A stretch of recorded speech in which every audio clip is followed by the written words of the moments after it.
ഹോസ്റ്റലെത്തി കഴിഞ്ഞ നിസ്കാരം വേണ്ട, ഗൾഫിലെത്തി കഴിഞ്ഞ നിസ്കാരം വേണ്ട, സിനിമക്ക് പോവുകയാണെങ്കിൽ 2 വഖത്ത് വേണ്ട, ഷോപ്പിങ്ങിന് പോയാൽ ഏതായാലും അസറും മഗ്രിബൊന്നും വേണ്ട, ഖളാ കിട്ടിയാൽ മതി, നിത്യരൊക്കെ ഈമാനുള്ളവര്. ഖളാ ഒരിക്കലും അതിന് പകരമല്ലെന്ന് പേർത്തും നമ്മുടെ കുടുംബത്തോട് നമ്മൾ പറഞ്ഞുകൊണ്ടേയിരിക്കണം. ഒരു മുട്ടുശാന്തി അത്ര തന്നെ. ഖളാ ആക്കിയതിനുള്ള കുറ്റം, ശിക്ഷ ഏറ്റെടുക്കുക തന്നെ വേണ്ടിവരും. എന്തുകൊണ്ടാണ് ഇത്രമേൽ നിസ്കാരത്തിന് ഗൗരവം വരുന്നത്? മഹാനായ റസൂൽ സല്ലല്ലാഹു അലൈഹി വസല്ലം തങ്ങൾക്ക് എന്ത് ടെൻഷൻ ഉണ്ടായാലും അവിടെ നിസ്കാരത്തിൽ പ്രവേശിക്കും. ദഖല ഫിസ്വല. അതോടുകൂടെ അവിടുത്തെ വല്ലാതെ ബാധിച്ച ടെൻഷൻ ഇല്ലാതെയാകും.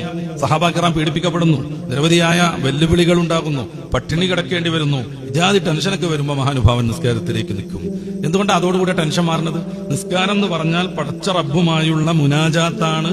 വിശ്വാസിക്ക് റബ്ബിനോട് ഏറ്റവും അടുക്കാനുള്ള ഏറ്റവും നല്ല മാർഗമാണ് മുനാജാത്താണ് നിസ്കാരം. അല്ലാഹുവിലേക്കുള്ള മടക്കാണ് നിസ്കാരം.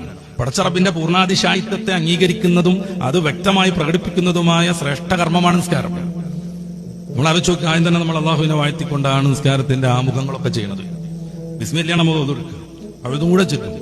പിന്നെയുള്ള ദിക്റുകൾ, അതൊക്കെ അള്ളാഹുവിനെ കുറിച്ചുള്ള ഓർമ്മ നമ്മുടെ മനസ്സിലേക്ക് കൊണ്ടുവരുന്നതാണ്. അത് കഴിഞ്ഞിട്ടുള്ള പ്രാർത്ഥന, അത് കഴിഞ്ഞിട്ട് സുന്നത്തായിട്ടുള്ള സൂറത്തുകൾ നിർവഹിക്കൽ.